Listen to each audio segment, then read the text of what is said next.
This is the Bittersweet and Twisted Records podcast of Vince and Bobbie. I'm Vince. I'm Bobbie. And this is episode 4. 4. Somehow. In this episode, we are going to do another edition of Treasures from the Bargain Bin. Yes. And for the purposes of this, the bargain bins, the cheap bins, the beater bins, whatever name you want to use, that is the bargain bins usually are priced up to $3. Yeah. $3 and less. Yeah. So that is what we use for our criteria. Mm-hmm. When we pick these titles, we try to pick ones that... we try to pick one more obscure title, mm-hmm. and then one more mainstream title that people might have forgotten about. Mm-hmm. And so for this episode, I have picked Savatage's 1985 album, Power of the Night. And I have chosen Faces' 1971 album. Which one? Oh, fudge nuggets. I always forget the... A nod is as good as a wink to a blind horse. You couldn't have picked a shorter album title. I know, I really couldn't. That's why they split the album title up between the front and the back covers. That's true. That is true. Oh, goodness. So, if you're new to the podcast, thank you for joining us. Mm-hmm. Welcome. If you're a return listener, Thank you. thank you. Let's see. What do you want to talk about? Well, our albums. Did you want to go first, or do you want me to go first? Is there anything else you want to talk about? Like how maybe people should visit bittersweetandtwistedrecords.com? Yes, do that. Because there you'll find we have all the links to our store where we have records and CDs and tapes and whatnot for sale. Mm-hmm, as well as merchandise. We have T-shirts and things. Our Spotify, our Instagram, our Facebook, our Spotify playlists, because each episode of the podcast has a corresponding playlist. It does. With songs and music from artists discussed during that episode. Yep. Plus, we're going to start doing, we have been doing standalone playlists. Our first one up that we put for the standalone playlist is for punk rock music, and it's 24 punk rock songs. Vince chose 12, I chose 12, so it's 24 punk rock songs that we like. Yep, and we feel it really covers the genre, all aspects of it. Mm-hmm. Yeah. I mean, my half of it kind of veers in a little bit of post-punk. More than yours does, but... And mine kind of tends to go more for the early classic British and classic punk, so... So, we have been really appreciative of people who listened to episode 1. Yes, thank you. In the first week. It was really surprising. Mm-hmm.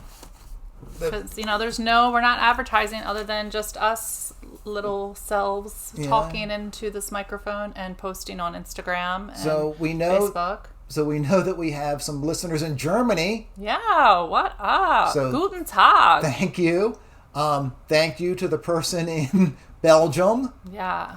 And I'm sorry to the person on that island somewhere off of South America. I forget what island you're on, but I don't know, but thank you too. Thank you.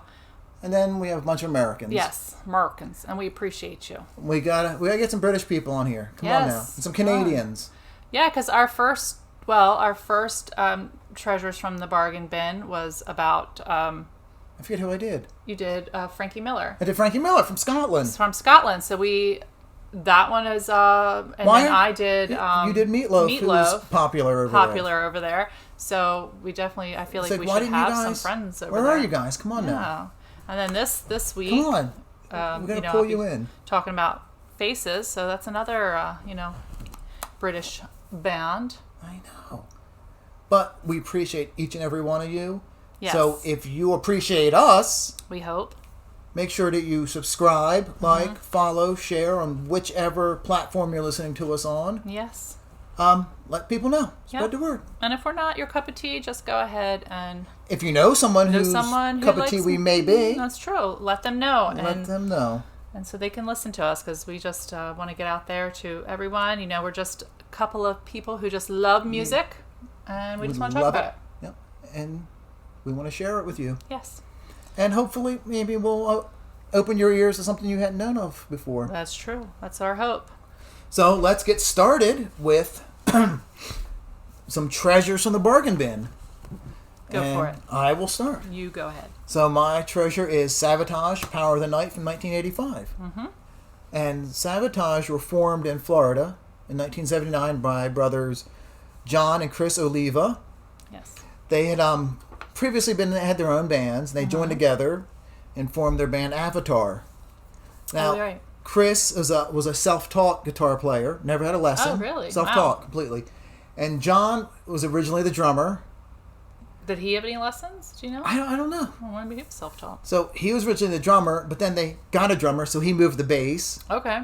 Then they got a bass player. Okay. Then he moved up front to vocalist and keyboardist. And then He never wanted to be up front. Okay, so then his brother just kind of stepped back to play the guitar? Well, his brother had always been the guitar player. Who was the original singer? I don't know who the original singer was.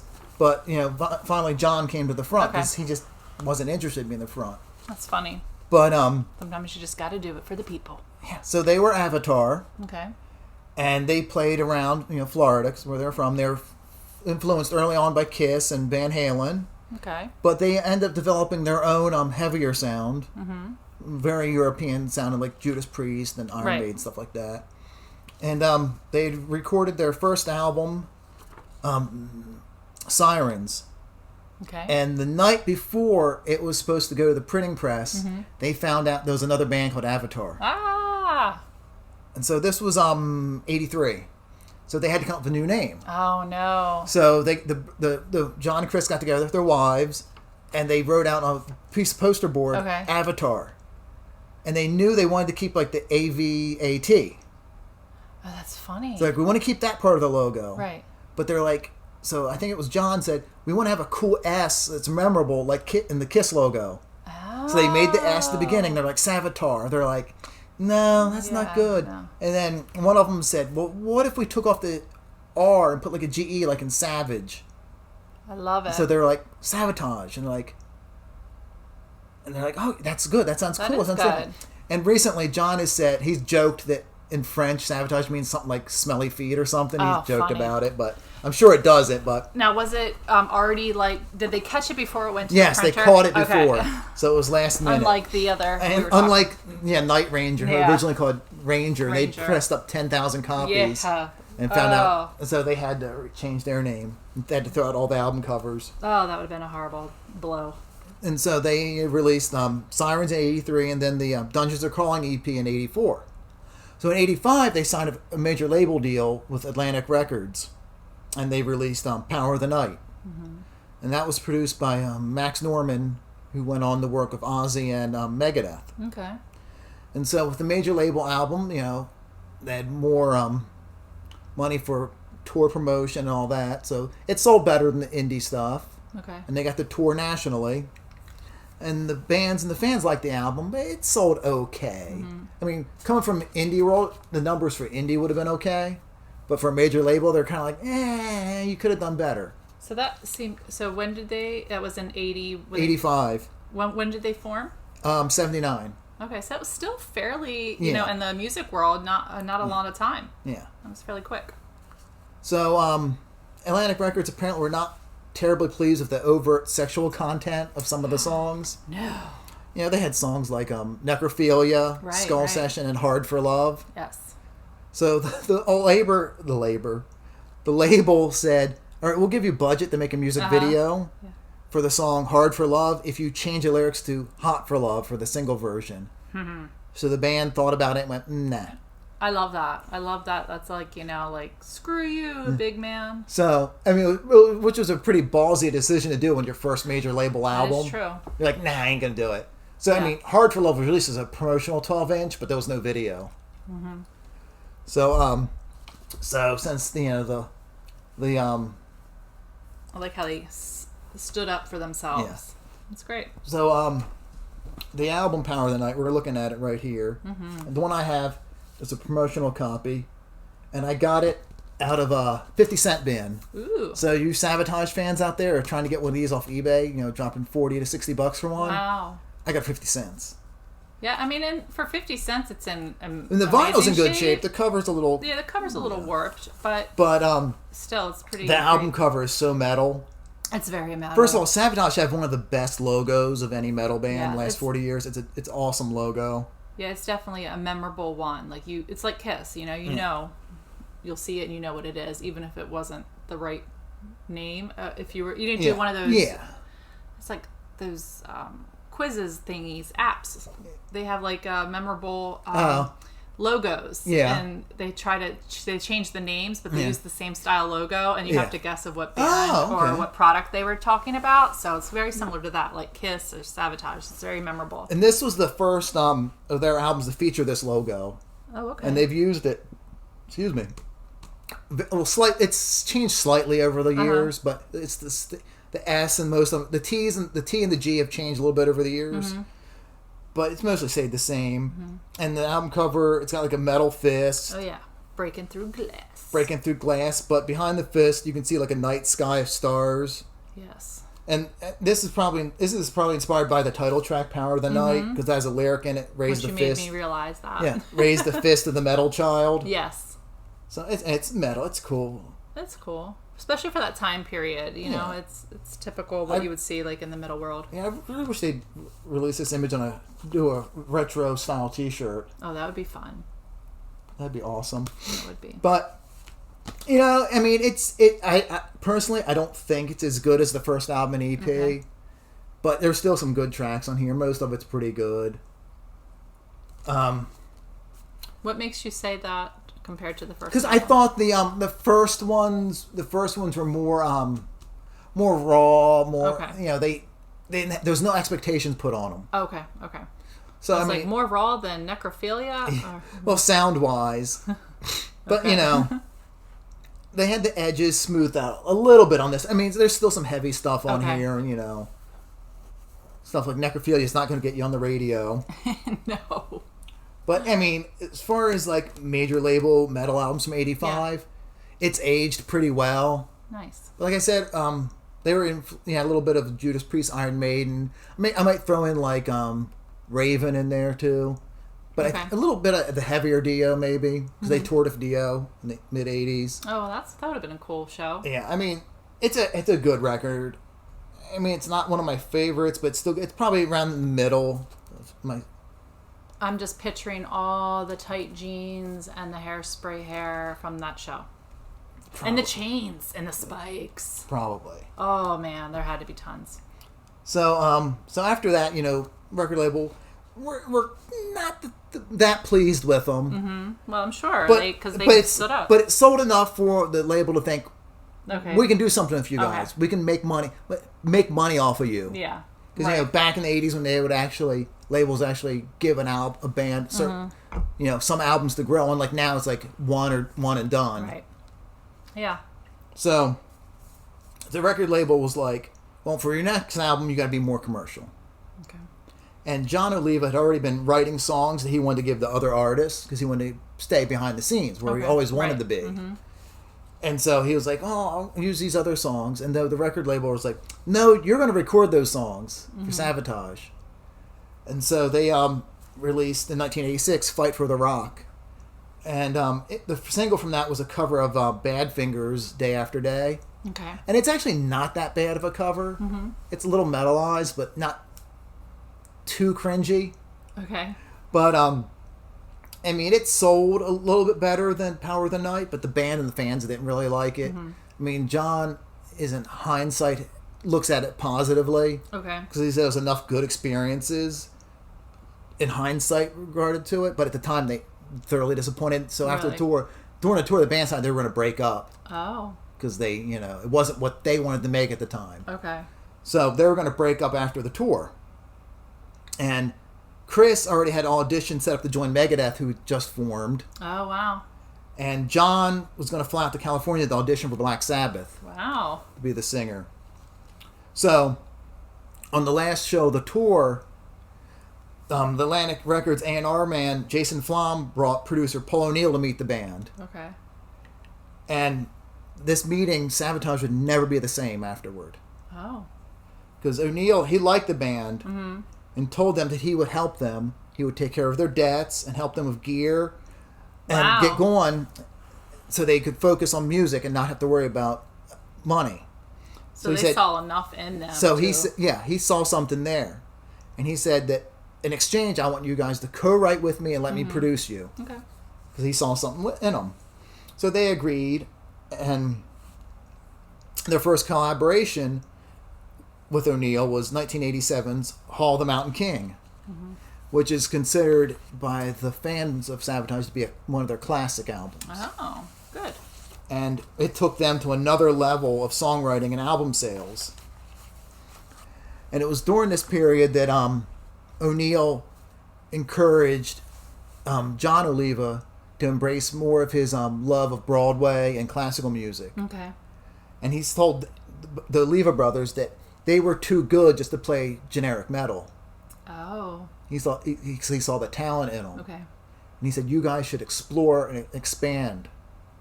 So, what they did on the next album, 1989's Gutter Ballet. Okay.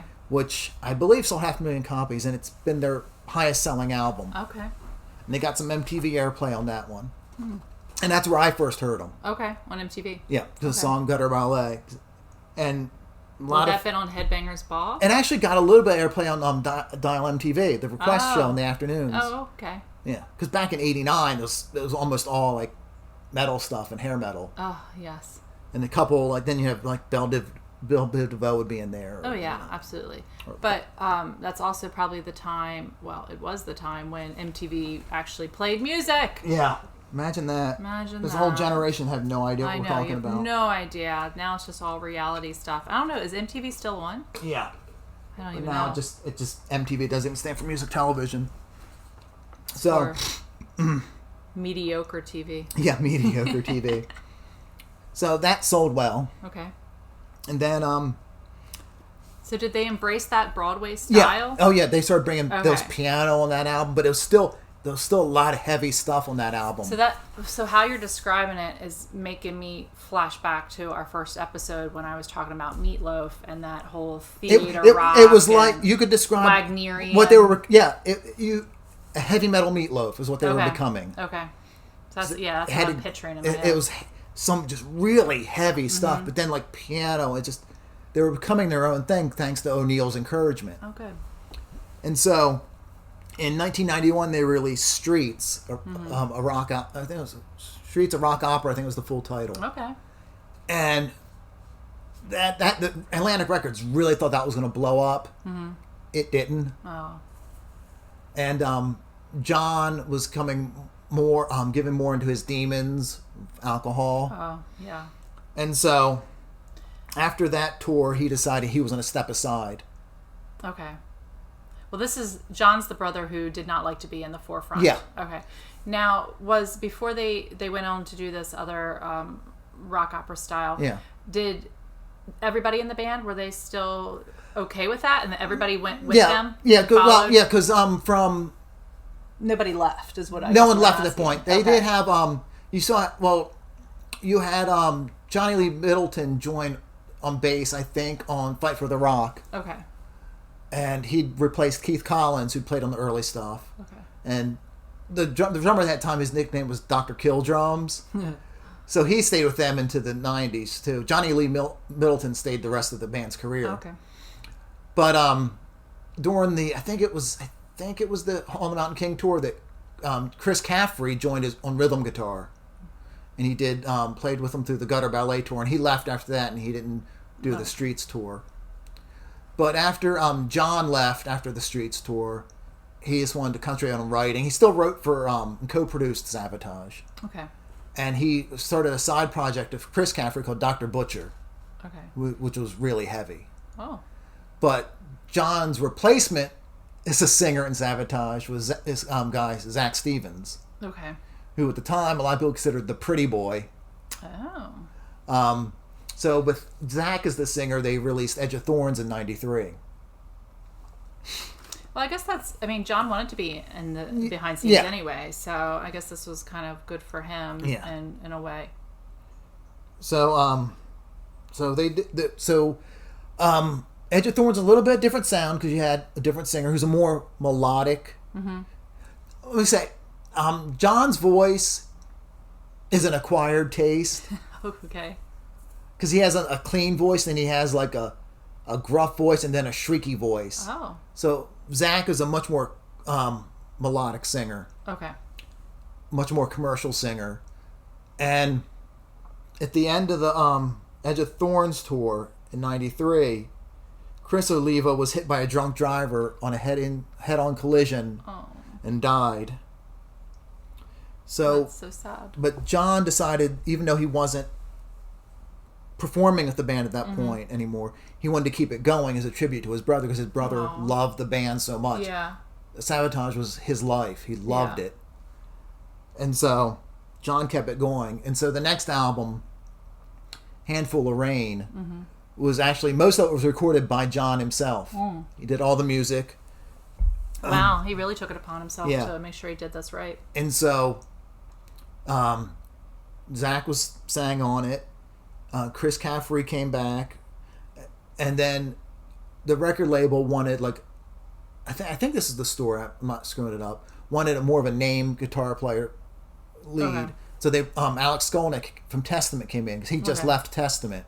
Okay. So he did that album and tour with them. Oh, that's nice. But he left after because he realized he wasn't going to be a creative force in the band. Okay. Because it was, at that point, it was Paul O'Neill and John Oliva were writing everything and producing.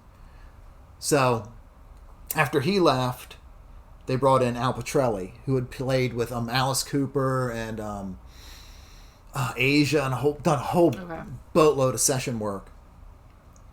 So they did. So once again, you see how everybody's super, super intertwined.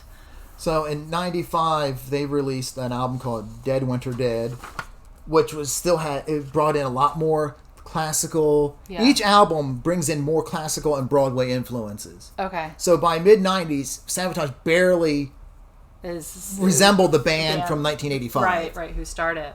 I mean, you only had two members anyway. Right. I mean, actually, from '85, well, at this point, around the mid '90s, Doc Killdrums had left, and it was replaced by Jeff Plate, who'd been in a band previously with Zach Stevens. Oh, okay. So Zach brought him in. Okay. So, Dead Winter Dead, I mean, it got good reviews, and they released a single from it during the Christmas season called Christmas Eve, Sarajevo 1224. Okay, I see where this is going. Don't jump ahead. I'm not. And it got a little bit of airplay, but it got enough that got Paul O'Neill thinking. Uh-oh. He got an idea, and he called John, and he's like, I have an idea. I need you and the guys to be involved in it. So, that's the next year, at Christmas time, the exact same recording was re-released under a new name. Dun, dun, dun, dun. And that new name was Trans-Siberian Orchestra. Yes. So since then, TSO has sold millions of albums and performed multiple sold-out arena tours. And you know their name because it comes on every year. Every year on a commercial. And it's so successful now that they do the West Coast and East Coast versions of TSO. Right. There's two versions of the band. Each version has Savatage members in it. Oh, interesting. And so like split them up. They're like, all right, you two go this way, us two will go this coast. And so, and John's proud of it because it keeps all the members of the band employed. And he has said in interviews that they make enough money during the holiday season, they don't have to worry about money the rest of the year. Oh, that's so nice. And that's nice because, I mean, it's such a big... If you don't know who they are, Trans-Siberian... what cave have you been living in? Yeah, I know. What have you been living in? But also to know that their production, it's a huge production. Huge. So that means that they're employing tons of people. Yeah. And to know that could cover their costs for the rest of the year from working just that little bit of time during the holiday season, that's pretty impressive. Yeah. It's pretty cool, too. I think that says a lot, too, to how the brothers' character and how they were raised. And John has said that if Dead Winter Dead had sold 2 million copies, there wouldn't have been a Trans-Siberian Orchestra. Right. Well, yeah, it would have gone down a whole other way. Yeah. But he said that it's weird that like he has 6 platinum albums on his wall and not one of them says Savatage on it. Yeah. And he said it makes him it makes him angry to think that it was the name Savatage that kept them from success. Yeah. He said because Savatage, every time they went on tour, they lost money. And the success of TSO has been bittersweet for him because his brother's not there to enjoy it with him. And so for a few years for a few years there, they had TSO going and Savatage still going. Oh, yeah, that's a lot. They would alternate the two because after that, Savatage did the Wake of Magellan album, and TSO were doing their Christmas stuff. They were probably losing money on Savatage. Yeah, that's why. So Zach Stevens quit after the Wake of Magellan tour, and Savatage did one more album. In 2001, they did Poets and Madmen, and that saw John become singer again. Oh, okay. Oh, well, let me jump back. Okay. From the Handful of Rain tour on, John had joined the band again. Okay. But he played keyboards and would sing a few of the older songs. Okay. And Zach would do the majority of the vocals. So when it came to 2001, John sang the whole album since Zach was gone.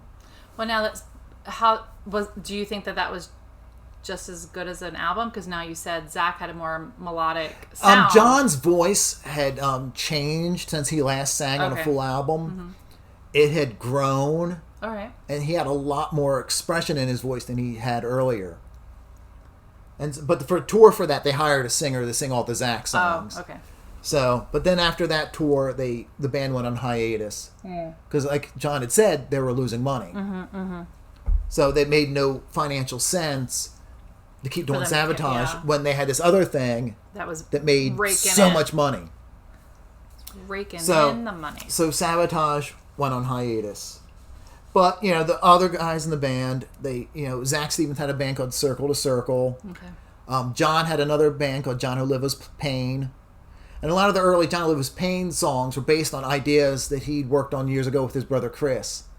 Because he found a shoebox of cassettes, and it just had a bunch of riffs that Chris had recorded and hadn't made completed songs out of. So now this was what? Early 2000s. Oh, wow, early 2000s. Yeah, okay. so they kept it going. All the little side projects. And sometimes Johnny Oliva's Pain and Circle to Circle would tour together. Oh, well, that's nice. And so they would do an encore of Zach and John together doing stuff like Edge of Thorns and whatnot. I love the family idea behind all that. And sticking together. And in 2015, Savatage reformed for a one-off show at the Wacken Open Air Festival in Germany. Wow. So the way the festival works is they have two stages. So when one band's performing at one stage, their next band's setting up on the other stage. Okay. So they flip back and forth to save time. Alternate. Yeah. So Savatage with John singing did a set. His first time, John had been the front man for Savatage in decades. Yeah. So, and then they did their set. Then Trans-Siberian Orchestra did a set with Zach Stevens and a bunch of other guys and some other vocalists. And then for the encore, both bands played at the same time. Oh, fun. I bet you that was a really cool experience. So apparently it was filmed, but John said there was a lot of technical difficulties. Yeah, well, I'm sure. Which is why it hasn't been released on DVD. Okay. Well, I mean, and you can see some of it's on YouTube because apparently it was streamed. Oh. So you can see some of the clips from it. It's really amazing. I'd love to. Yeah, we'll have to look it up.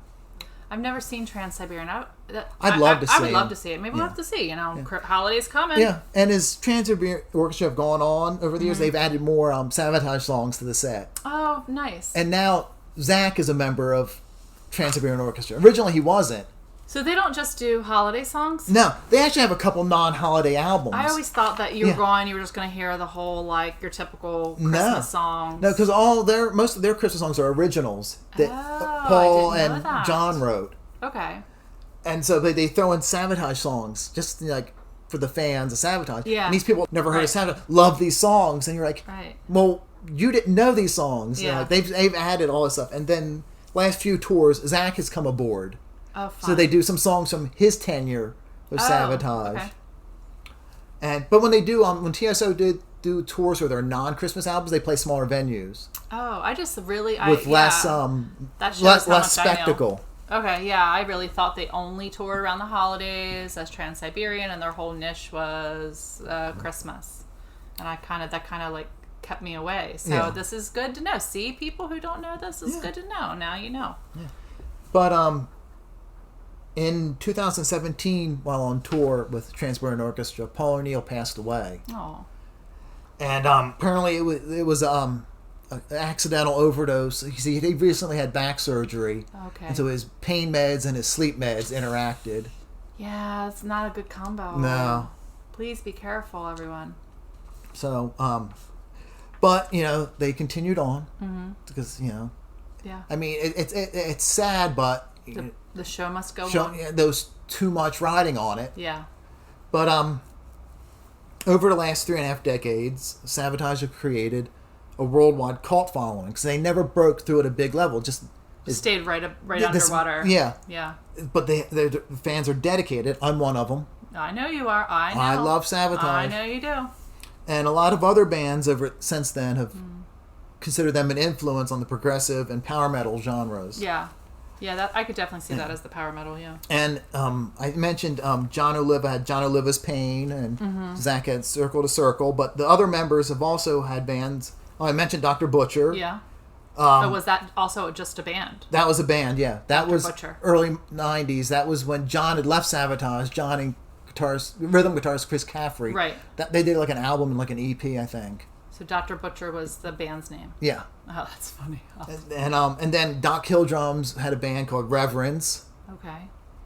And then his replacement in Savatage, Jeff Plate, joined Metal Church. Oh, wow.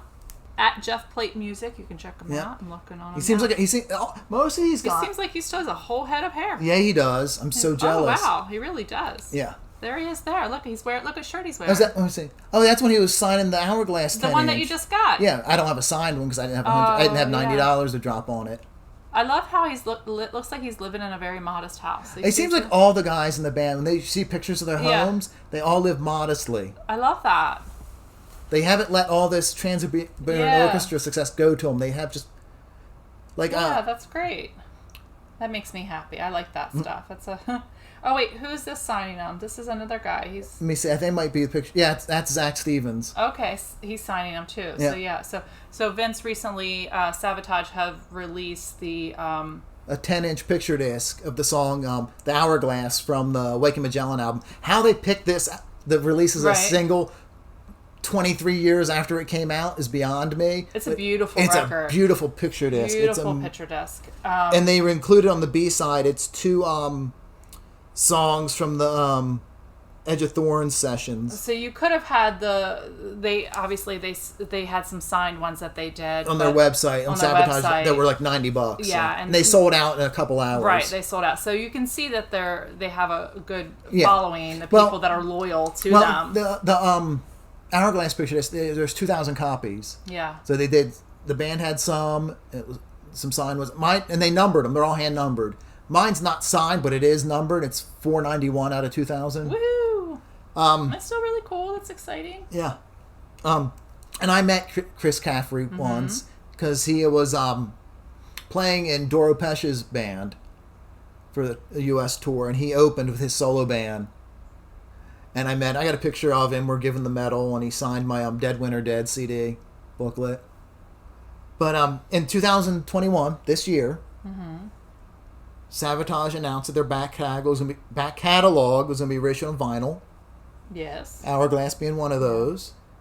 And as part of his announcement, John said that the band had been writing new music, and the fans might be in for something very special next year. Ooh. Now, he said he refuses to say that Savatage are back. Because he says as soon as he says it, something's going to happen and make him look like an asshole. Oh, gosh. So he won't say it, even though he said that him and the members have been writing together. So who said that? John Oliva said it.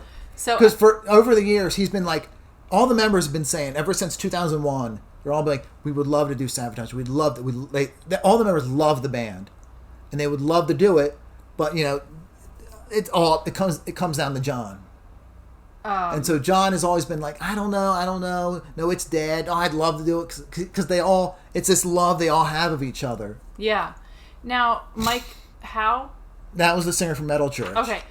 Did he just recently pass? Yes, he did. Okay, because so it looks like they're all very active on their Instagram, Facebook. Yeah. And on Jeff Plate's thing, he had Mike Howe had did an interview from Little Punk People, which is that's a group. that's great. A group of young, very young fans. Their of the interview punk with and Steel metal. Panther is great. And so I saw where he Mike Howe had did an interview with them, and that looks really cool, which was on YouTube. So by all accounts, Mike Howe was just a great human being. Yeah. Because you know how some people, if someone's a dick, people will talk shit on them. Yeah. No one has anything bad to say about Mike Howe. And I regret not seeing Metal Church when they were in the area 2 years ago on their last tour. They all seem like they're very humble people, which is very cool. Because Mike Howe was a carpenter when he wasn't doing Metal Church. Wow. Apparently, he was a master carpenter. Very cool. Yeah, it's just Metal Church to me. I know there's a lot of Metal Church fans that like the original singer David Wayne. But my Metal Church was Mike Howe. Okay. So when he left, when he wasn't in the band, they did albums with Ronnie Monroe singing, and then when David Wayne came back, and then Ronnie Monroe. I don't like those albums, but when Mike Howe came back, I was like, oh, my Metal Church is back. And it helped that Jeff Plate was in the band too. Oh, cool. At the time. But I have the first album they did when Mike came back. I have the signed edition. So it's signed by all the members. Yeah. So that's really cool. Yeah. I really like learning about new bands that I wouldn't have otherwise take a second guess to. And it's like seeing like they're cool people, not just some a-holes out there that can be a lot of musicians. So that's cool. I'm almost at the end here. You are. Okay. I'm going to wrap up. Wrap it up. So, Power of the Night. Get back to the whole album we're talking about. Yes. Treasure of the Bargain. My 50-cent record. Yeah, 50 cents. I'll make real quick. Yes. So, this ties in to one of our episode 2. Yeah, our road trip. Yeah. So, remember we said that we had been at Rock and Roll Graveyard last year. Yes. And we had lunch at a cafe down the street from it. Now, this is part we didn't talk about. Okay. But it brings in, because we said we were at Rock and Roll Graveyard last year. Because this happened in between Rock and Roll... No, Rock and Roll Graveyard wasn't open yet. Because we went to lunch first. Yes, we went to lunch first, and then they opened. Because it was COVID, everything, so it was open late. Everything had just shut down. So I was looking at Instagram of this record store we go to. I'm not going to say the name of it, because I don't want to give up a good location where we find really great stuff cheap. We're not giving you our stuff. We gave up a record road trip. We gave up a lot of good names because they're not, nearby. But this one was nearby. But he posted some Savatage records, and he had Dungeons Are Calling for $30. And if you're a Savatage fan, you're saying, "Holy fuck!" right now, because $30 is amazing. And I told Bobby, I said, that's going to be gone. So the next day we went to this record store, and we're going through new arrivals. And he said, Dungeons Are Calling is gone. Yeah. But he had Fight for the Rock. I think it's a promo. Yeah, it is promo for $7. And then I went into his cheap room, and that's where I found Power of the Night in the 50-cent box. And I think Bobby might have heard me go, yeah, like I usually do when I find something. Like we were at a record store, and I found a signed copy of Fates Warning's Perfect Symmetry, signed by Frank Aresti, the rhythm guitar player. And I was like, it's quite interesting, because that's when he's like jackpot. Actually, it's higher pitched than that. I can't replicate it. But that's the jackpot sound. It's jackpot sound. Woohoo! But Power of the Night, get back to my whole the beginning. It has been reissued on CD in 1997, 2002, and 2011, each time with different bonus tracks. Oh, so you collectors out there, you have to get them all. Yeah, and I only have, I think mine is the 2002 version. I don't know which. I know I don't have the 2011 one. I think it might be 2000. Maybe 97. I don't know. I have one of the reissues. Yeah. I'd love to have all three of them. Oh, sure. And that's how they get you. And that's how they get you. And that's why, being a collector, you're like, oh god, I have to have all these. I think it was 2011 and 2014. They reissued them on all the Savatage stuff on vinyl then. Yeah. And then it went out of print. And they're like, if you go on eBay, like something like Edge of Thorns is going to run you like $200. Yeah. I got the 2014, I think it was, or 2017 reissue of Wake of Magellan on vinyl. And we were at record store. I'm not giving the name of this one either because it's a good one. You're not getting our. Sorry, guys. You're not getting one of our honey spots. I got the Poets and Madman German pressing. It's a 2 record set picture disc. Yeah. I think he sold it to me for $40 because the original guy, he told me. Oh yeah. Because he said, "No, I think it's 40." He pulled off the wall and he was like, "Oh, it's 60." I was like, "Oh." He's like, "But I already told you 40." Yeah. So yeah. Yeah, and I'd already dropped a whole bunch of money there, or I would. He also had a first pressing of Hall the Mountain King for like $40. If I had more money, I should have bought it. But anyway, it was very kind because I think a lot of record stores were like, "You're shit out of luck" because it is 60. But but I think a lot of them too that they can sense a real fan, or it might have been the fact I went. Yeah, like he almost hyperventilated. Yeah, that could have been the dead giveaway for him to be like, "Okay, I want to give it to you for 40." All right, refocus. Wrap it up. All right, let me wrap up.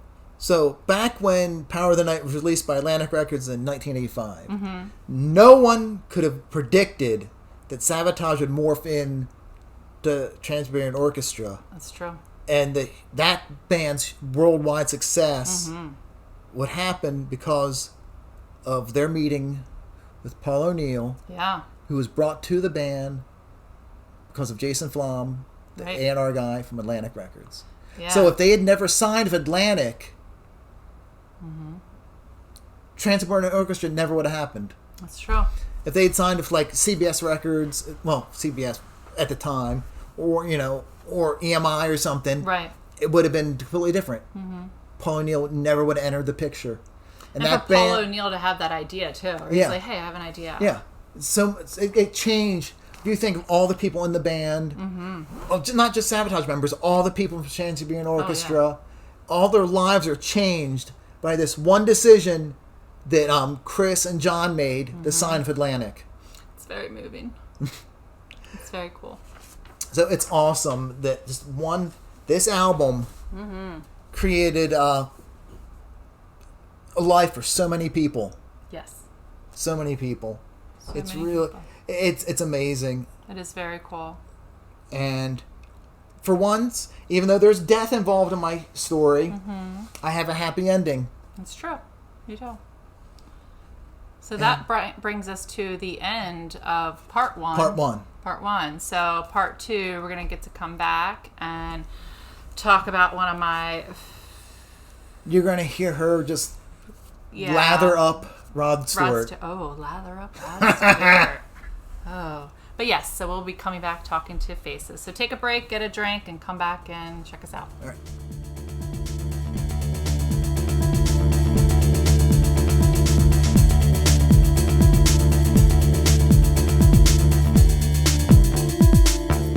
Bobbie.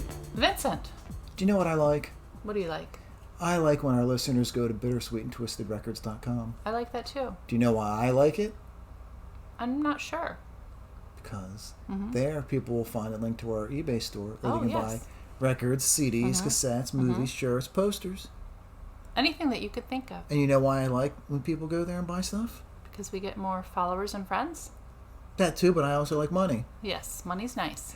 And if you want to give us money and you are our friend, you can also go to the merch link on our website and you can buy some t-shirts with our logo. Yes, which is a nice logo. It's a very nice logo, and we're going to have a variation on it coming up soon. Maybe by the time you hear this, it'll be out.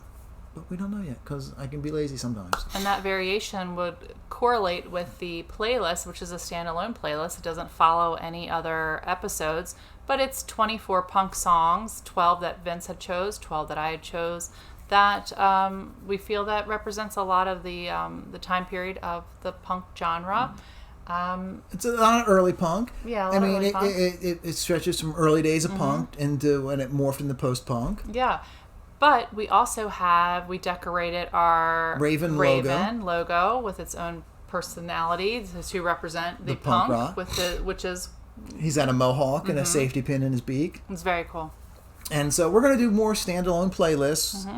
I mean, we're going to do it. I don't want to give away what we're going to do. No. But let's just say our ranges, we have a very broad range. You're going to be a lot of WTF. You're like, what is going on? What is going on? Because we both are huge, huge music connoisseurs. As we say in every episode, we like variety. We do. Variety is the spice of life. That's what they say. And also on our website, you can find other links to other platforms for the podcast. Yes. And when you go to these the one of your choice, you can like, subscribe, follow, share. Please do. And if if we're not your cup of tea, like I like to say, please share it with someone that we may be. And hopefully they will share it with their friends. And then we will just keep continuing to grow fans. Hopefully. That'd be great, because we love doing this. We love talking to each other, and we love that you're listening. We love a good jibber jabber. We do. We are great jibber jabberers. And we also have links to our Instagram or Facebook. And as I say every episode, yes, TikTok is not listed there. Not as of yet, because we have not figured out how to. We have a TikTok. We do, but we haven't put anything on it. No. I'm going to need Hannah for that one. Yeah. That's my daughter. She'll tell us how to do it. Yeah, she'll tell us. Anything else we need to I don't think so. In? No. So I think we're going to jump right into it. So this is part 2 of Treasures in the Bargain Bin. If you haven't listened to part 1, Vince goes on to talk about what his treasure was Savatage. Power of the Night. Power of the Night album. And I'm going to jump right into talking about the album A Nod is as Good as a Wink to a Blind Horse, which is by the band Faces. So here I go. So this album was the third album in the... What's the word I'm going to? Discography. Discography. Yes, thank you. Discography of the band Faces. I'll start with... how it became to be Faces. So Faces was formed in '69 by members of the band Small Faces, which had the lead singer Steve Marriott, and he left to form the band Humble Pie. He was replaced by lead singer Rod Stewart, whoop whoop, and Ronnie Wood. This is the 4th episode of the podcast.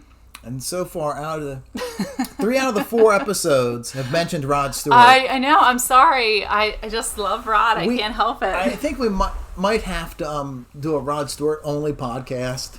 Oh my gosh, Rod! If you're out there, we'll call it the Good Rod Stewart. Oh, if you want to come and just give me a call, we'll talk. We'll talk music.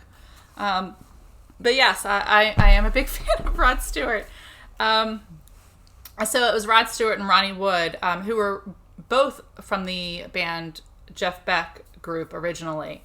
So the remaining of the Small Faces were Ronnie Lane, Ian McLang, and Kenny Jones. So originally there was Small Faces. So when Ronnie... Why were they Small Faces? So because they were all very small, short... Were they gentlemen? Were they 4'11" like Dio?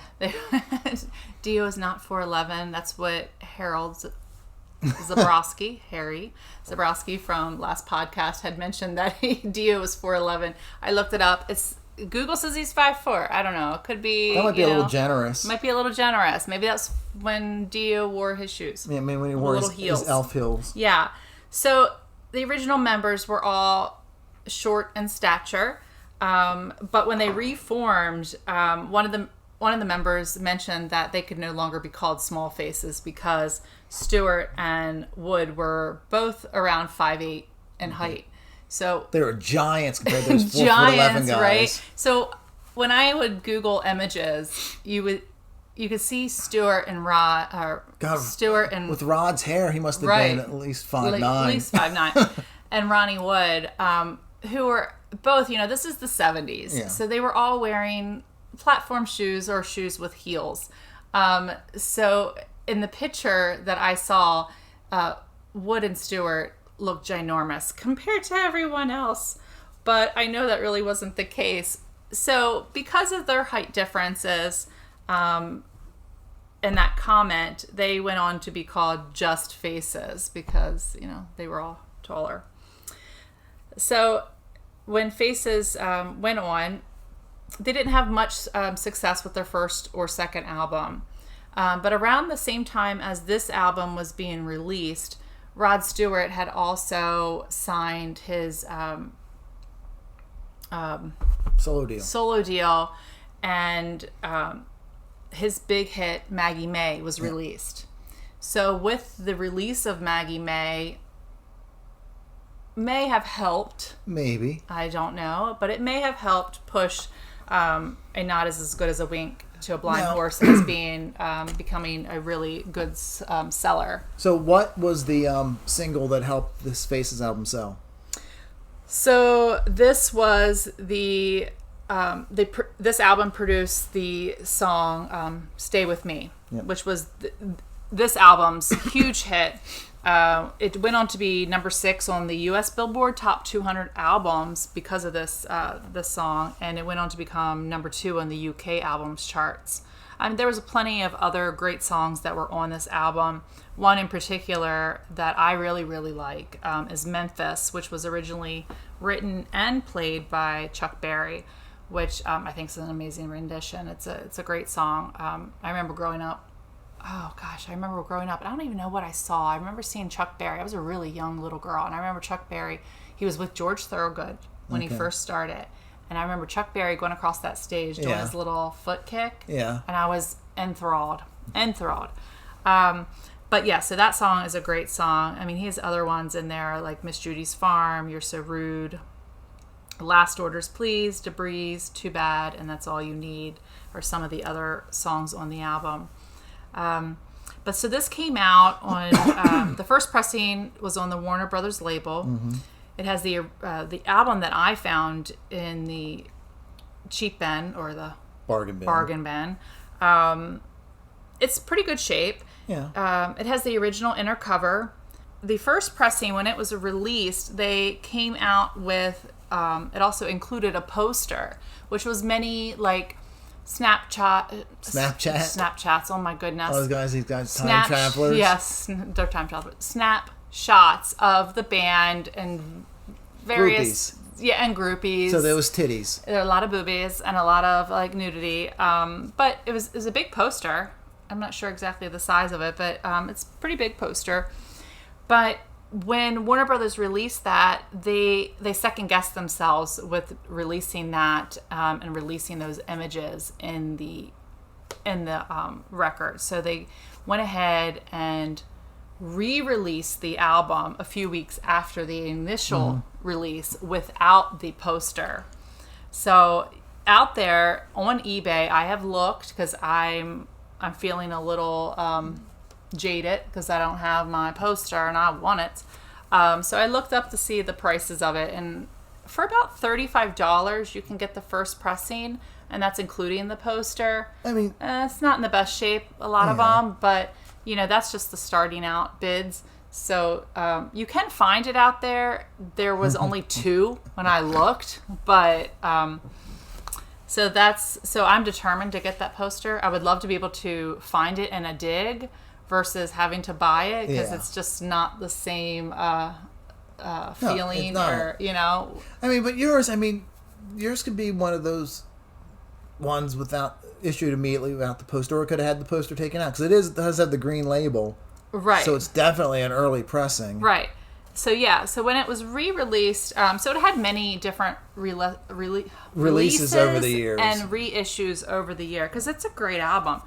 But this album in particular, on the cover of it, it's a live or a real picture of a live performance of the band, just on stage, and everyone. It's not even a stage; it looks like the floor, and everyone's just sitting there next to them. Well, the front kind of looks like they're standing, but look at everybody's just sitting. Oh yeah, they're not even on a stage. Yeah, so it's a live performance, and then on the back with. What I love is it's like a clay caricatures, like little puppets or statues. Little puppets or statues of the band. They look like marionettes. Exactly, they look like marionettes. The typical Rod in his matching jacket and pantsuit and their heels on, his spiky hair, and it's the whole band. And then in the back, it's a plaid horse. Which I say, I don't know if it's running from them or it has because its tail's up. I don't know if the tail is up. Is it getting ready to take a dump from them? Or is it just running and its hair is Let me see this. Frolicking? Not what's the word I'm looking for? Frolicking. Thank you. Frolicking in the wind behind him. And Rod's got his scarf. Of course. Rod's got a scarf. Yeah, a scarf. I tell you, Rod can dress. Even in marionette form, he can dress. He always has the best suits. The Ronnie Wood one has a cigarette hanging out. You gotta love that. Ronnie Wood's got that cigarette hanging. That's great. And the Rod one has the Rod nose. Mm-hmm. Yep. Of course. Poor Rod. Poor Rod. He's still a gorgeous man. Poor Rod of all of his money. Oh yeah, poor Rod and all the booty he got. Yeah, I was saying all that poontang he's gotten over the years. Yeah, so mine did come with the original inner, which is really nice. Yeah. Which of course has the Warner Reprise. It's kind of like a mail order form. Mail order form, yeah. So you can get. Is it the compilation albums or? The funny thing is, look at the deer. It says "Dear Fat Cats." Like, is that the that's kind of funny. Yeah, the Fat Cats at the record. Oh yeah, it is for the compilation albums. Yeah. I'm surprised that it only has. Well, it's got some split seams. But it's a really good find for I mean, you got to think about how old this is. This came out in 1971. I mean, that's 6 years before I was even thought about coming into this world. So I was looking at what was on these compilation albums there. So. Yeah. I just love it. Just great. I mean, Rod just has that unique sound, and which amazes me that throughout all these years, all the way up until now, he has not lost that sound, and it's just he still has just a great voice. But so this album, it's never gone out of print, technically. So in 2010, the vinyl was remastered and re-released with the two live bonus tracks were added in the release of 2015. The CD, were they on, or vinyl and CD? Vinyl and CD. Okay. So in August 2015, the album was remastered in expanded form, which included those two live bonus tracks. It even also, that was horrible English, but it also came with the replicated poster. That's cool. From the original release, which I thought was really cool. So it's not the original poster, but it's, I mean, how cool is that? I wonder if they censored the re-release poster. Yeah, I'm curious as to that as well. And also, what made them, the record label in the beginning, go, you know what? I don't like it. Let's not do it. Let's re-release it and run it without the poster. They might have been afraid of getting sued. Yeah, I mean, you originally had stated that, but at the same time, it was re-released. And well, they probably figure all those titties are dead now. Oh, poor boobies are dead. Because it's been like 50 years. Well, yeah, I mean, Rod's still rocking it. So, I mean, the likelihood, females take care of themselves a lot. What do you think the chances of like some 70-year-old lady's going to buy the reissue and be like, my titties are in here, I'm going to sue? I guess. I don't know. I would surely be like, those were my boobies there with Rod and Ronnie. I don't know. That would just be me. I'm sure it was with Rod and Ronnie. I believe that. At the same time. I do. But so when this faces... this album, it skyrocketed, and like I said, you don't know if it was because of the it was success. It was probably because of Rod having the hit. Possibly, but how many people do you wonder heard "Stay With Me" on the radio and didn't know? They heard the voice like, that's the Maggie May guy, and went in record stores going, yeah, we want to get the album with Maggie May. Yeah, no, they go, we want the Rod Stewart "Stay With Me." Oh, "Stay With Me" album. And the record stores were like, what are you talking about? Yeah, that's true. Maybe it might have. I mean, you don't know. Did Rod solo it help that, or did it hurt it? Right. The confusion of him being solo and the band at the same time. But I mean, Maggie, I think "Stay With Me" is just as good as Maggie May. I mean, Maggie May is a great song, but I really do like "Stay With Me," and I think this album, to me, as a fan, I think it just it's a rocking album. It's great. It's a great album. So this, you would think that maybe, because this went onto the charts in 1971, but this album went on to help some, with the careers, takeoffs for all the people, even for the original singer, Steve Marriott. He went on to form the band Humble Pie, which is, I know that name from the 70s. I think it's I don't know, but they had some hits. They did have some hits. I'm trying to think who else. And Jerry Shirley was the drummer. I can't remember who else is in that band. But they were together until 1983. So. Well, a couple years ago, Jerry Shirley got the rights to the name. And sometimes he'll play with them, but a lot of times he'll just send out guys with the Under the Humble Pie name. So it's like there's a version that goes out there and does shows with no original members. Well, yeah. He sits home and just like Iron Butterfly, the drummer owns the name now, and sometimes he plays with them, sometimes he doesn't. Yeah, what I think's about interesting with Steve, because he was the front man of the band, so he realized, like, you know, after he left Small Faces and he formed Humble Pie and they were together till 83, he actually kind of left the big world of music, the music industry, and I mean the big world meaning like the big companies, you know, the big recording companies. So he went indie. He really did. He realized like that really wasn't the life for him. He didn't like that. He didn't like all that notoriety. So he turned his back completely on the big recording companies, and he decided to just tour his local pubs and bars. That was more his scene. He liked to be, I think, with the people, with that group, you know. And I get that. I can see that. I mean, you like when people stay humble. Humble. Yeah, because I mean, you look on. I mean, Rod for his whole life. I mean, he has been going strong since the '60s. Yeah. And he still has. I mean, look how many followers and fans that he has. I mean, that's constantly being in the public eye for all those years. I mean, that takes a certain kind of person. I don't think I could do it. Did you know? We drop a little pointless knowledge on you. I love that. So, back in around 1990, 91, model Rachel Hunter was dating Kip Winger. Yes. From Winger. And she left him for Rod Stewart. Now that you say that, I do actually believe I knew that in the back of my folds of my brain. But she's taller than both of them. Oh, well, yeah, she's a supermodel. Yeah. So I don't know. Is that with their hair down or with their hair up? I don't know if she ever married Rod or not. I don't know. Because he's had like 15,000 wives. I ignore that because he's my Rod. I don't know him with any other females. Okay.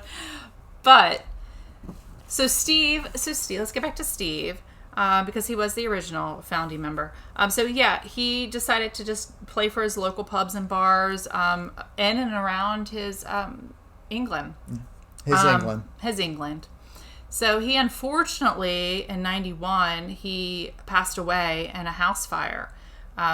They believe that fire was supposedly started by one of his cigarettes, and the house just quickly engulfed, and he was unfortunate to make it out. So he kind of had a sad ending to his career, to his life. But do all of our treasures from the bargain bin have to be such downers? I feel like they do, because our treasures from the bargain bin, a lot of them are older bands. I mean, you're looking at people that were adults in the early 70s. So I think next time we do a treasures from the bargain bin, we're gonna have to find one. I'm gonna find a record where no one dies. Oh, or no one has a horrendous life. No one dies in a house fire. No one overdoses. No one gets killed in a car crash. But I feel no one has a brain aneurysm. I feel like the life of the artist is a tough one. I don't feel like it's ever really an easy one, because even when you hit it and you make it big, you still either you coast off of that fame, or you have to constantly keep producing, and that can be over. I don't know. We gotta have a happy story. I don't know. We gotta have a happy story. Well, I mean, so for Faces, we know the story for Rod. I mean, we don't have to go into too much detail. He's still going. Well, let's talk about Ronnie Wood. Okay, let's talk about Ronnie Wood. So Ronnie Wood, he's released 2 solo albums of his own. He later on went to... After Faces, didn't he join another band? He did. He went on to travel. I mean, they weren't that big, but... Yeah. He went on to travel with the Rolling Stones, and he eventually joined the Stones as a permanent member in '75. So, I mean, if you don't know Ronnie Wood, and when it comes to the Rolling Stones, he's the kid in the band. Right? I know. So, there you go. So he joined in '75. So he's the kid. He's like 72 or something. He's the young one. So Ronnie's still going strong just as well as Stewart. Sometimes that always amazes me because these guys partied. Yeah. They had a good time. It makes you feel kind of shitty sometimes. You see these old guys on stage, like a Mick Jagger, out there, chicken walking energy, and then and sometimes you go to get off the couch, you're like, I'm like, what the hell are they taking? What multivitamin are they taking that we need to be taking at their age? I think it's called millions of dollars. Maybe that's it. And hiring, and yoga not have instructors. Freaking worry in the world. Yeah. So let me go and talk about the other. So there's Ronnie Lane. Which he did the song Debris on the album. Yes. He did so he 3 did, songs, didn't he? Ronnie did. He there are 3 songs specifically that he was that he sang. Right. And 2 songs that he solely wrote, which was Last Orders Please and Debris. Debris was the B-side of Stay With Me. Okay. The single. Yeah. Okay. It's a really good song. But he also wrote You're So Rude with McLagan and who also played with the Stones, didn't correct. He did. He yes. Well, he wasn't a member, he was a touring member. Right, he was a touring member, but then he replaced the deceased Keith Moon in the Who. No. Oh, who are you talking about? I'm talking about the keyboard player. Oh, McLagan. Ian toured with the Stones, and then Kenny Jones joined the Who. Yes, Kenny Jones. Died. Yes, so sorry. So Kenny Jones. Well, I think it's that glass of wine. It's probably. I think it's like I've had 2. We have fun when we do the podcast. Yeah. So let me restart this. So Kenny Jones replaced the deceased Keith Moon of the Who and joined them in '78. Mm-hmm. Ian McLagan, who wrote some of the songs. Looks like actually he just wrote that one with Lane, which was Love Lives Here, and it was also with Stewart too, who wrote that. Okay.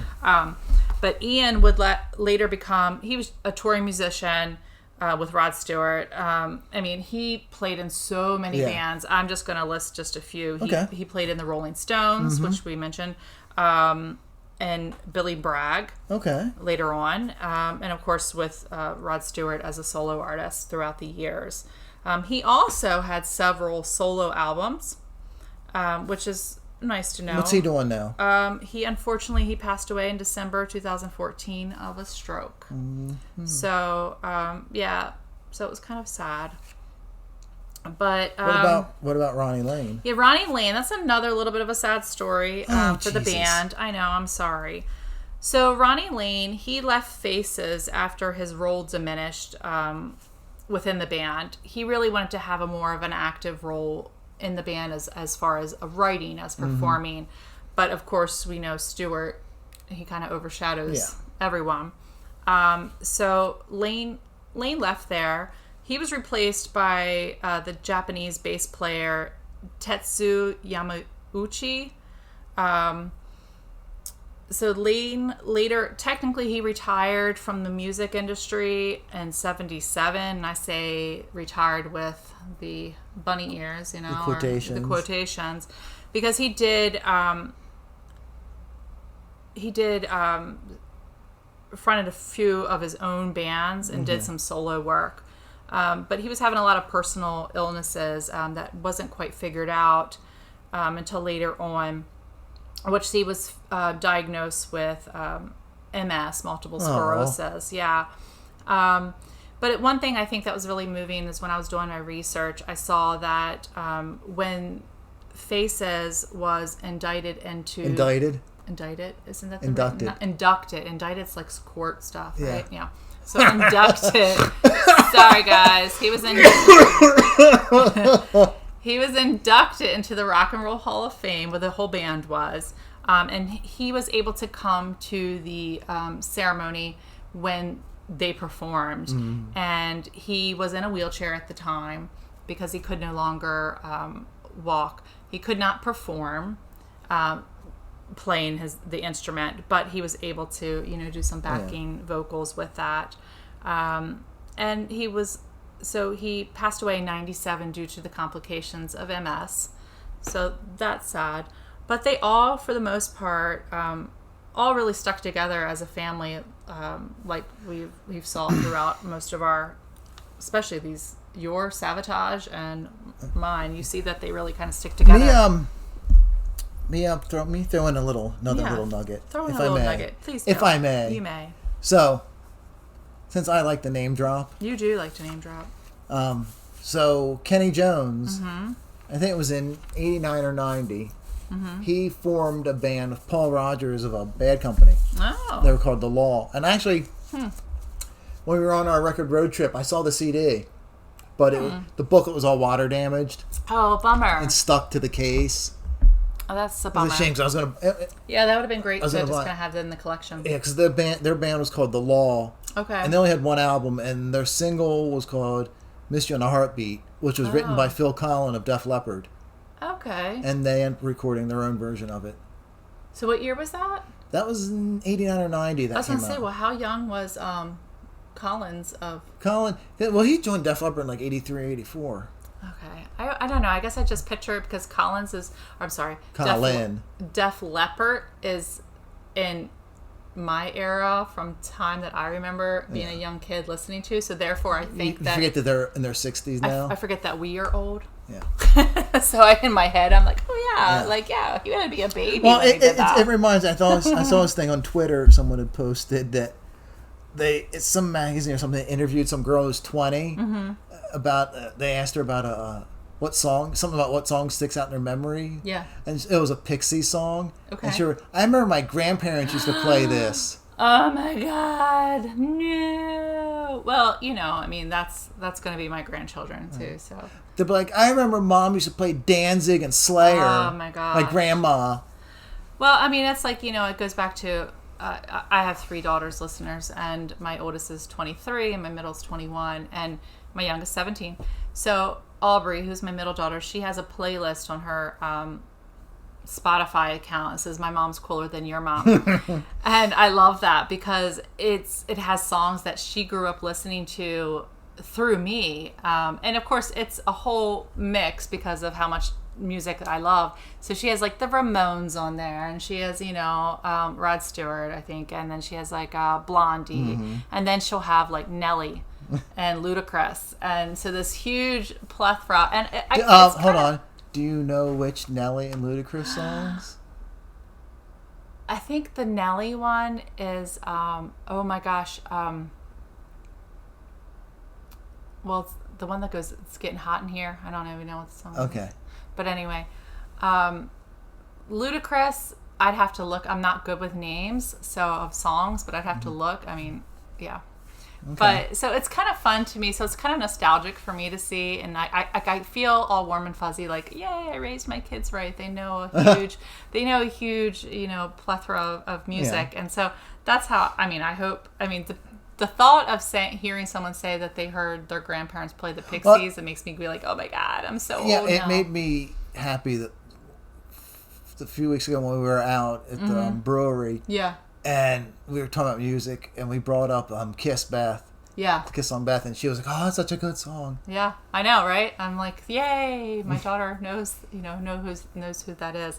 But yeah, I get that. I feel like that's gonna be, me as a grandparent. I'm gonna make sure my kids, know punk and know all kinds of music. So I hope that they maybe listen to our podcast and be like, oh yes. They're like, oh.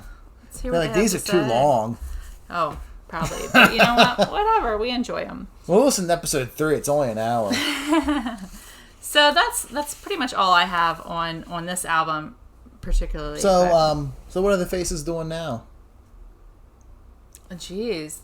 Faces doing now. They I believe that there's talk of a reunion coming up, but I mean, I don't know who. I mean, besides Rod, it was because Ronnie said it in an interview because he was promoting some live album he has coming out. Yeah, that was recorded like 10 years ago or something. Right.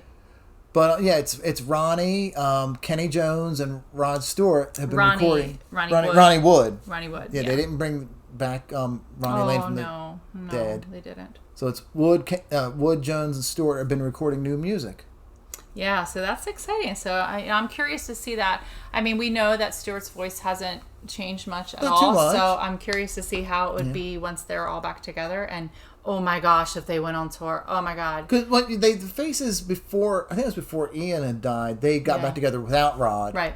And they had Mick Hucknall from Simply Red singing, which I like Simply Red. I do as well, but it's Mick definitely Hucknall different. has a great voice. Great voice. But it's not right for the Faces. Yeah, because it has no gravel to it. It's really clean. Yeah, it's really clean. Where Rod has that distinguishable gravel to it. And I've said before, as a fan of the Choir Boys, right, Spike would have been the perfect replacement singer in the Faces. Mm-hmm. There's a clip on YouTube of Spike and a couple of guys from Choir Boys and a couple of guys from Cinderella doing "Stay With Me." Oh my gosh, all the scarves, I can imagine. There's like 15,000 scarves on stage. Oh, gotta love the scarves. Somehow there's more scarves on stage than band members. Yeah, I believe that. Yeah, I could see that, absolutely. But we don't need a new lead singer right now. Since Rod's back with them. Rod's alive and well, so... I think that'd be super, super cool. I would love to see that. I think it would be a great tribute to some of the originals. Just to see the band keep going and staying alive. I think that'd be really neat. But I love the old stuff too. Love the old stuff. That's the original that brought them. It's going to be interesting to see if they still have the same. I don't want to say fire, because when you're that old, usually you don't have fire. But I don't know. I want it to sound like the Faces. Maybe they all took their meds. Maybe they all took something like Viagra. I want it to sound like Faces. I don't want it to sound like solo Rod. Because Rod has not been the same since like '81. Yeah. He's done a lot of different stuff in the last 40 whatever years, but none of it has equaled. I personally, I don't think any of his stuff in the last 40 years, which is a lot of it, I like. I even like Love Touch. Yeah. Has equaled his work with the Faces or his early solo stuff. Yeah, absolutely. There's such. I don't know. It's a lot. Has a more rock feel. It's more raw. It's more not edgy. as polished as his later stuff. Poppy. But I have to say, if we're going to talk about Rod for a second, because I don't mind. But that album that he did where he was doing like a lot of the crooning. He did like 4 of those. I love those. Really? I do. I know it's weird. I had like them all. I do like them. Because a couple years ago to live. No, it was last year. It was last year before COVID broke out when I went to that high school library sale. Oh, I remember and it was fill a tote of for $10. And there was too many people buying books, and I couldn't get into the tables. I filled up with CDs. Yeah, I don't know why. And I got all Rod's crooner albums. Didn't I give you the Greatest Hits CD? You did. I gave you a couple CDs from it. But I sold the crooner ones. I know you like those. I do like them. It's different. I don't know why. It's different, and something about Rod's voice, it just speaks to me. And then after he did the crooner ones, he did like a Christmas album. Then he did like a rock covers. It was called Still the Same, like rock classics. But I think it was overproduced. Yeah. But he did do a pretty good version of Bob Seger's Still the Same. Ooh. That's nice. I don't know if I don't remember that top off my head. But Rod. I could see him doing Seger. It's funny that like Rod every couple years puts out an album. I know. Good for you, Rod. I don't know what this longevity is that you have, but it's staying around. Because how old is he now? 70-something. Like 75, 76. He's got to love music because he sure as hell doesn't need the money. Right. No, he definitely doesn't. But, I think after we finish recording this, I'm going to get out my Love Touch 12-inch promo. Well, that just sounds sexual. I love that song. It's from that. It was in that movie Legal Eagles. That Robert Redford movie. But it's funny, like the 12-inch on the front, it says, it's like something that's like single taken from the Bob Ezrin produced album, whatever it was called. I don't know if it might have been called Rod Stewart. But God, he's got a good set of hair. Look at that hair on Rod Stewart. Sorry. And then there's like an asterisk after the song Love Touch. It's the only song on the album not produced by Bob Ezrin. But the promo makes a point of saying from the Bob Ezrin produced album. That's so funny. Oh, when I used to do background and like stand-in work in movies and TV, I was working on a movie in Philly. And I was at a parking garage waiting for him to get my car. Yeah. And I saw these two guys approaching, and one guy looked just like Rod Stewart.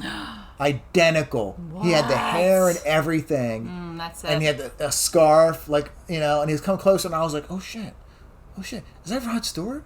So fun. I was like, I want to get a picture of Rod Stewart if that's Rod Stewart. Oh, that's hilarious. And then he kept coming closer. I was like, oh my God, what's Rod Stewart doing in Philly? I was like freaking out in my head. Yeah. I was like, how do I approach him? I hope he's not, if I approach him, is he going to be a dick? Yeah. And then I would have done faint. And then he got closer, and I noticed he didn't have the mole on his face. Oh, yeah. And then I heard him talking. He was like, yeah, stupid Philly accent. Oh, And I was like, whew. I was like relieved and disappointed. Yeah. Disappointed because it wasn't Rod Stewart, and relieved that I wouldn't have to try to find a way to approach Rod Stewart. Oh, that's funny. So. How old is he? Oh, gosh. He was born in 45. He's 76. I said 76, 77. Wow, that amazes me. And I still think he's good looking. I don't know. But it says on here, I just did a quick Google, but he is one of the best-selling music artists of all times, having sold over 250 million records worldwide. How old's Ronnie Wood? Ooh, let's see. I don't know. Let's see. Ronnie Wood, how old are you? And he's the baby. He's the baby in the Stones. Let's see. I'm curious. The kid. Wow. I mean, he may be younger, but he doesn't look it. No. He's only 2 years younger. He's 74. Wow. Yeah. So do you remember, like, when we were kids, how, like, someone said if you're 45, you're like, oh, you're done. You're so old. Yeah. Like, you're 45, you're like gray haired and ready to call it a day. You had to walk with a cane, and now it's like you can be like 80 and you're like Mick Jagger running around. Hey, I mean, you're closer to 45 than I am. I am 45. So exactly. Closer to it. I'm closer to 46 now. So I still, I remember I always heard, and I used to work in a lot of nursing homes, and I would hear that the old people say, the age is just a number, of course. You would hear that. And you would also hear, as you get older, your mind doesn't, but your body does. And I was just like, that stuck with me. And I'm like, oh my God. And now I'm like, I completely get it. Completely. I still feel like I'm a kid, but my body says, no, you're not. But, so, but yeah, I mean, real quick, looking on here on Google, holy crud, look at Ronnie Wood's discography. He's played with a lot of people. A lot of people. So either way, so this is a great album. It's, if you don't know, it's probably the best Faces album. Absolutely, and I mean it was stated as that, and that's why it got onto the chart. So if you're new to checking out Faces or not knowing who Rod Stewart is, I don't know. You want to check out good Rod Stewart. So check this album out. It's fantastic. It's a great album. I was really happy to find it in the bargain bin at such a was like $1 probably. Yeah, but $2. Pretty good shape with the original inner sleeve. I'm always shocked when we find the original inner sleeve. Me too. It is exciting. It's I love that. It's kind of gets you a little just extra little pep in your step because you're like, woo, it's got the original inners. So yeah, so check that out. Or check out anything that. Either of the albums that Vincent and I have talked about tonight. Make sure you go to bittersweetandtwistedrecords.com. Check out our Spotify playlist link because we will. By the time you're hearing this, we will have the playlist to go along with this episode up. So you'll have some Savatage stuff on there, not just stuff from Power of the Night, right? But stuff from their whole career. And we'll have stuff from this Faces album up, and absolutely from Ronnie, both Ronnie Wood, Ronnie Lane. Rod, we'll throw some up. We'll throw up Itchy Coo Park from Steve Marriott up. And Rod, if you're out there and his publicist is listening, have him give me a call. We can have a spot of tea. You have a spot of tea. if you want to go on a podcast with 50 listeners, you know, please maybe, do it. Maybe we'll have more by then. I don't know. We'll have 52. Well, maybe 52. 52. But please share it with anyone that you think that would that enjoy us and love learning a little bit of history of in the music world. And we appreciate it. We do appreciate it, and we hope that you enjoyed another episode. We hope that this is your 4th episode you're listening to. Yes, if so, thank you to you. You are a glutton for punishment. No. And Danke for our German. Yeah, our 2 German fans. 2 German fans. And I would thank our Belgian listener, but I don't know if you're in the I don't know if you speak. Are you the French part or the Belgian part? I have no idea. I don't know what you guys speak there. If you're that guy and you're listening, send us a message. We want to hear from you. We want to hear from any listener. Unless you're be vulgar for a second. Okay. Unless you're like, fuck you, you suck. We don't want to hear from you. We don't care. If we're like if you want to say you're awesome, we're gonna buy some of your merch and give you money. We love you. We love you. Yeah. Even if you don't buy merch, we probably still love you anyway. And a shout out to that other person that's on that little tiny island out there. That little island who listened to us. I mean, I love it. Thank you. Share it to the whole island. Message us if you've listened to this episode.